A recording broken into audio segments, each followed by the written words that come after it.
limchithile enkantolo loyo wabe ngumqeqeshi weqembu lebhola lezinyawo uPeter Mosimane. OkaMosimane-ke ubeqophisana enkantolo isikhathi eside neqembu leMamelodi Sundowns. Iqembu leMamelodi Sundowns lithi-ke okaMosimane wasayinda khathi esasesivumelelana nalo nelinye iqembu elazwa ngokuthi Grootgeluk ngonyaka ka-2020. Kanti-ke i-Sundowns bifisa ukuthi-ke okaMosimane nenkampani yakhe i-MT Sports akhokhe imali engaphezu kwezigidi eziyisi-7.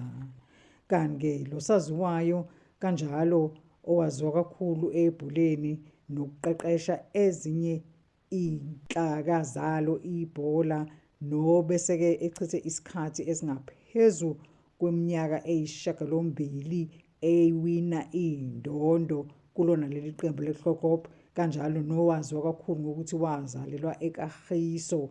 Ushiyeke elimnandi iphunga ngoba kulesi sikhathi wakwazi ukuthi-ke awinele iqembu lakhe indondo eziyi11.